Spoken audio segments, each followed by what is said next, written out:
Hi, I'm Jean Shafiroff, and I'm on a mission. Anyone can be a philanthropist. My television show came from my book, Successful Philanthropy: How to Make a Life by What You Give. Won't you join me?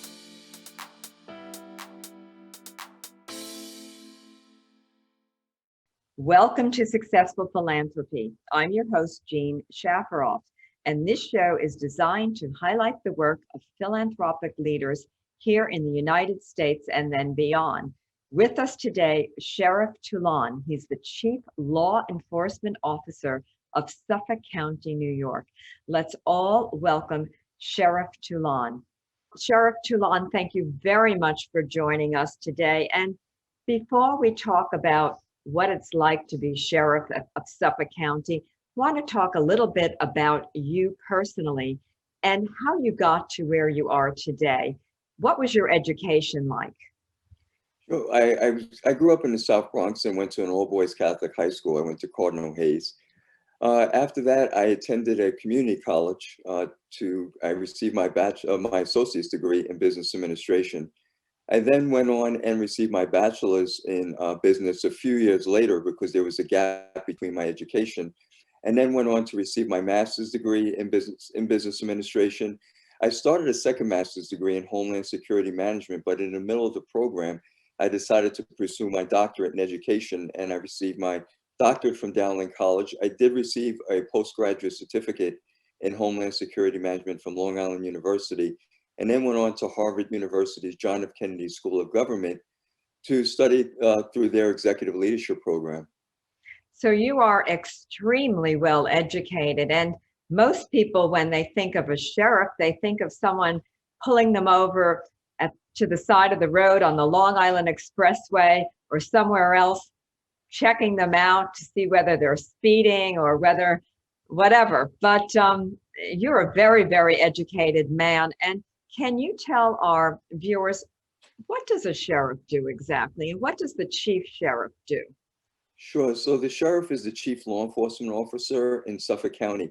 The sheriff's office was created in 1683, and his or her responsibilities are to see to two jails in Riverhead and in Yaphank, which encompasses about 900 correction officers that work in those two jails. And then we have about 250 deputy sheriffs that not only patrol the roadways, we are in charge of issuing pistol licensing for the East End, those 5 towns on the East End of Suffolk County. We have a warrant division. We have a domestic violence division. And then we have, all of my staff are part of a huge community affairs effort to really go out and get into our communities to see what is going on and see how we can help. So you have a lot of responsibility, to say the least. Now, what are the key problems in Suffolk County as you see it right now? Outside of the gang issues, human trafficking, and the opioid crisis that is confronted throughout our nation are probably the 3 things that we're dealing with constantly in the law enforcement community. We do deal with the crimes that are committed, whether they are shootings or robberies or burglaries, but those 3 are 3 central themes that occur throughout all of our the cases that we have to deal with. I want to talk about human trafficking. I would think, as a resident of Suffolk County, that would absolutely not exist. There is human trafficking in Suffolk County. Can you tell our audience a little bit about what's going on in that area and how maybe we can help? Yeah, sure. What happened was I was meeting with our federal partners, our federal law enforcement partners, discussing the gang issues here in Suffolk County. And they were very candid and said that they were more concerned about human trafficking in Suffolk County. And so what we did was we created the first human trafficking unit in the jail in the country. And what is occurring is that many young women, some as young as age of 12 years old, are starting to get trafficked from people that, they are a very vulnerable population. They're seeking love. There's rejection in the household. There may be some substance abuse, some mental health issues that's going on. And so these young women are vulnerable. When they come to us, they're 18 years of age or older. So we do not see them when they're younger. And so what my staff is doing is really interviewing them, identifying who the traffickers could be, so that we can work with other law enforcement agencies to arrest those individuals. But more importantly is assisting these women in reclaiming their lives and hopefully have them leave this issue that they're confronted with and make them feel empowered to move on with their lives. Yes. Now, is the human trafficking connected to the gangs in Suffolk County? You would think that, and it's starting to increase just a little where there's a correlation between the gang issues and also human trafficking. We've seen it more so since the pandemic has occurred, but prior to the pandemic, it was really it was a small percentage of women where there were actually gang involvement. And it's all types of gangs. It could be motorcycle gangs, it could be the traditional gangs that we hear about, the Bloods, the Crips, or the MS-13. But it's just that it's been a slight uptick with gang involvement, but prior to COVID, it was a very small percentage. And how concerned are you about the gangs in Suffolk County? I was very concerned when I took over. I worked on Rikers Island for 25 years before being elected to sheriff. I started as a correction officer and completed my career as a deputy commissioner of operations. And one of the things I did when I took over as a sheriff is I went to El Salvador in April of 2018 to get a better understanding about MS-13. And then in November of 2018, I went to Los Angeles because the Bloods, the Crips, and MS-13 all originated there and somehow have migrated to the East Coast where we live. Suffolk County is the third largest populace of the MS-13 population, the first being Los Angeles, the second being that DMV corridor, which is DC, Maryland, and Virginia, and then Suffolk County. And so working with the Suffolk County Police Department, our East End Police Departments, and also the Suffolk County District Attorney's Office, we've really taken a big dent in this gang, with the gang issues here in Suffolk County. Our district attorney arrested the largest MS-13 gang involvement with almost 100 individuals last year. And I suspect that we're going to be able to do more to really eradicate the gang violence and gangs in Suffolk County. And are the gangs connected to the opioid trade, the opioid trade? And I'm sorry for interrupting you, but it is a small portion because they are selling. Some do use, but mostly they're selling, and it's part of how they make money because some of these criminal enterprises, they are businesses to them. And so selling drugs, whether it's marijuana, cocaine, crack, opioids are part of their industry to keep themselves flourish. And part of us, as far as the law enforcement community, to eradicate them is really going after these other issues that they're dealing with outside of the violence. Whether it's human trafficking or it's the opioid crisis, to really help to reduce their influence in our county. I understand. Now, you became sheriff 4 years ago, and I understand you are the first Black American to be sheriff of Suffolk County. You were elected, and I believe you got involved in the election process just about 55 or 54 days before the election occurred. Can you tell our viewers a little bit about that process and what it was like? Yes, I entered the race in about 53 days before Election Day. And I felt like I was very, very qualified for the position, and it would give me the unique opportunity to have a direct influence on the people that I live with, the community that I reside in. I've lived in Suffolk County for over 30 years now. Having worked in New York City, you don't have that direct impact with the people you work with or the individuals that are incarcerated. And so, running for office, was extremely tough. There were very little micro signals of racism that did occur as I was on the campaign trail, sometimes in the veil of the party that I represented during the election. But I do think that the voters and my prior community involvement helped propel me to win the election. Now, in Suffolk County, do you think racism is a big problem? I do believe that in certain areas of Suffolk County, it is a big problem. I don't see it with our law enforcement community. Even before I entered, the sheriff's race or even becoming sheriff, there are certain individuals that have an implicit bias against a person. It could be because of the color of their skin. It could be because of their hairstyle, the way they dress, because of the accent that they speak with. And so I do think that there is still a long way to go for us here in Suffolk County to really improve race relations. No question. And hopefully moving forward, we will improve race relations. And I think we are going in that direction as a country. And when you look at Suffolk County and its problems with racism, how do you compare those problems to the rest of the country? I think we are a county that's very progressive and moving forward. I mean, to have at the time that I ran for office, there was more of the other party, and I'm a Democrat, so there was more Republicans that were registered, and yet they still felt that I was the most qualified individual to lead the sheriff's office. So, there had to have been votes for both sides, considering I only got in 53 days before the election. I think people saw me for who I was and what I wanted to do for the residents of the county, keeping them safe, working on rehabilitation programs for those that are incarcerated so that they don't reoffend when they return back to our community, and just being a sincere individual who has had a lot of life experiences and just wants to serve our community. Now, I want to talk about our prisons here in Suffolk County. What have you done or what do you want to do for prison reform? We have a lot of problems with our prison system. And as we've seen, our state is now a no bail state. Talk a little bit about this to our audience and what are your views?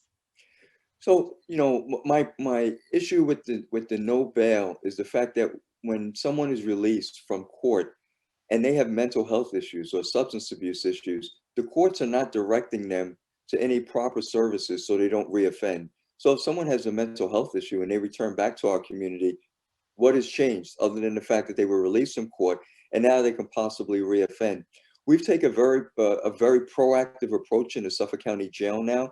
We have robust rehabilitation programs for our women, for our 18 to 26-year-olds, even for those that are 55 years of age and older. Prior to me becoming sheriff, or I should say, prior to COVID occurring, I was in 1 to 2 schools per week talking to students about bullying, vaping, opioids, and gangs. And then, as I just mentioned, the rehabilitative programs that we have, where we have small engine repair, carpentry skills, landscaping, anger management, parenting skills going on inside.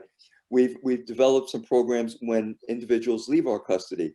We partnered with Stony Brook University to develop a family reunification project so that individuals who are incarcerated don't lose the connection with their families, reduce the stress and tension. And they provided the graduate students in the School of Social Welfare to be part of this program with the inmates, the families, and my correction officers.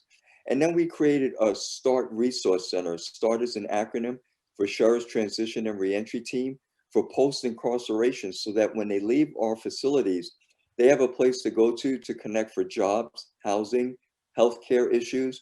We provide, when they leave us, a care package with non-perishable foods. We give them personal hygiene items. If they don't have transportation to where they need to go, we will drive them to where they want to go, whether they're staying with a friend or they have a home to return back to.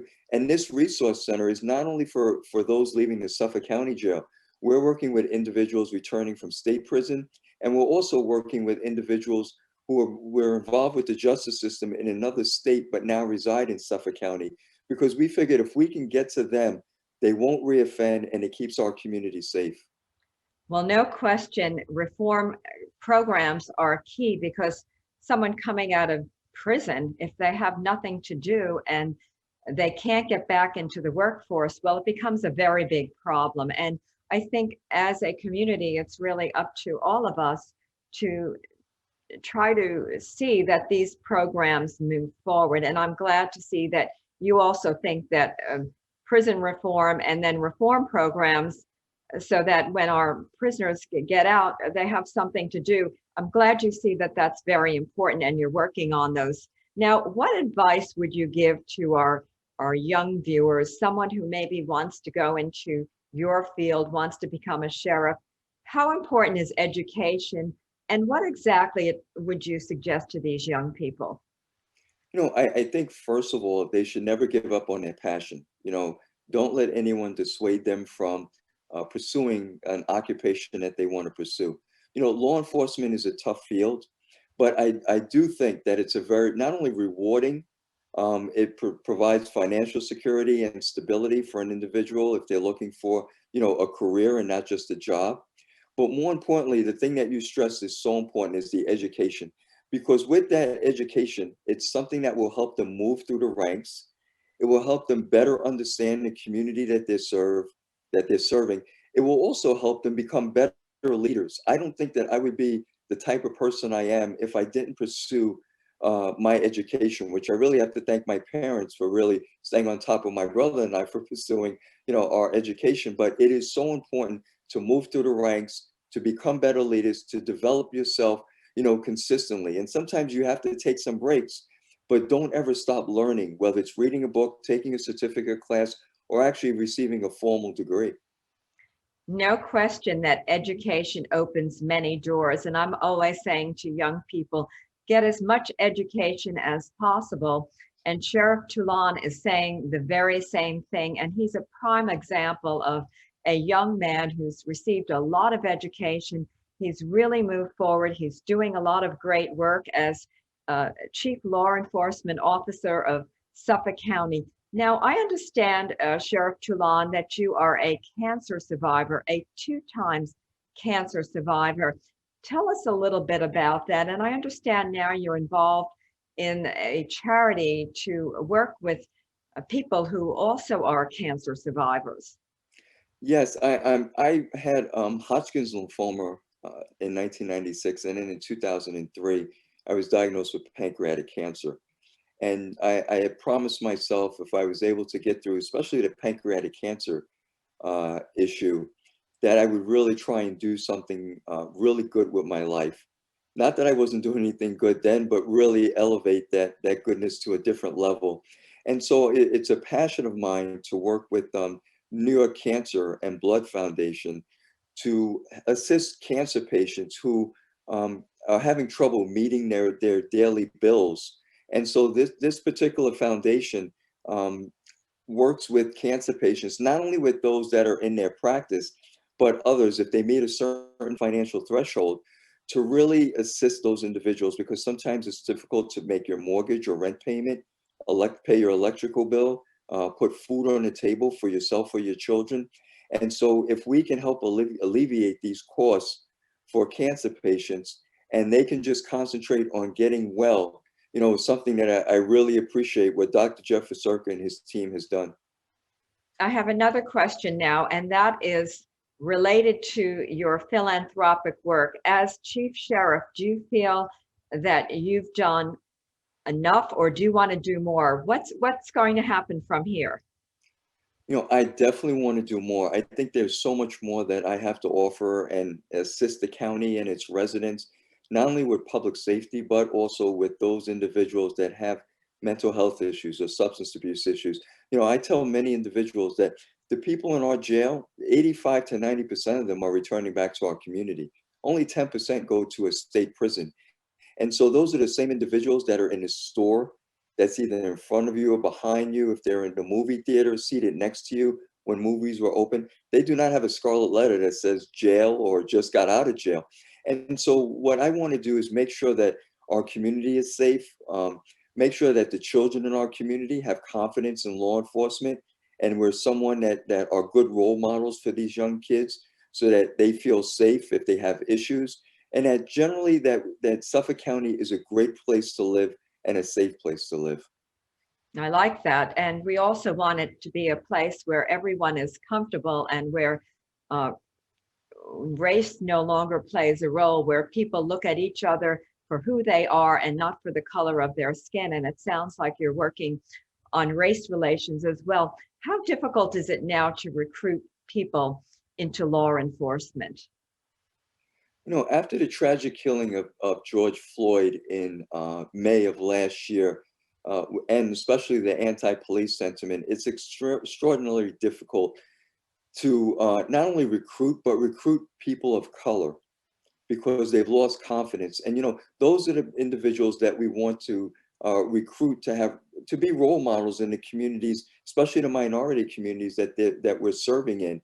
And so now it's a matter of building that trust back with them, and also hopefully imploring upon individuals that this is a good profession, it's a safe profession, and the only way we can make a change is if all of us get involved in some shape or fashion to really make it better.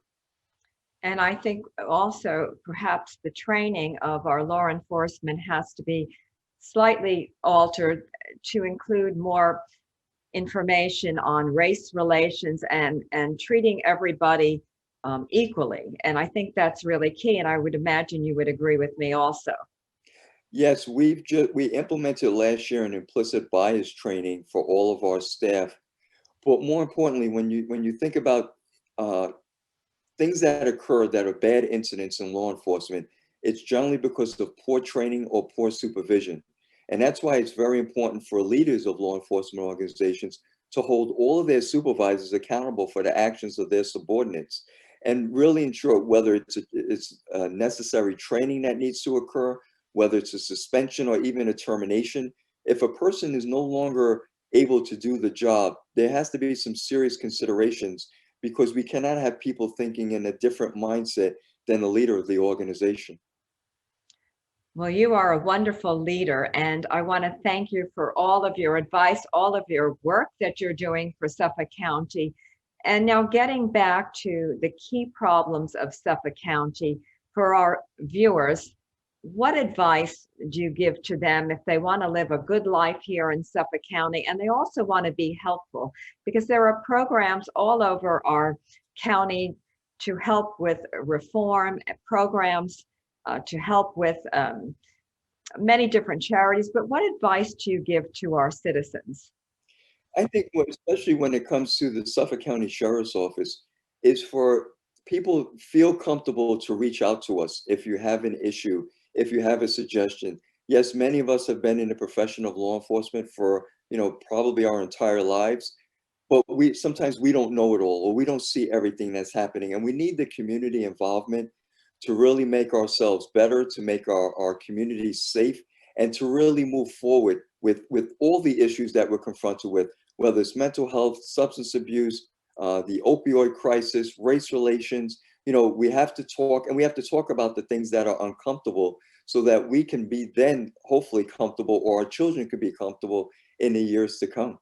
And one thing we did not speak about was the COVID-19 pandemic and how it's affected Suffolk County. And looking forward, it looks like we are going to have a lot of improvement in the situation. But how has it been for you and dealing with the problems related to the pandemic?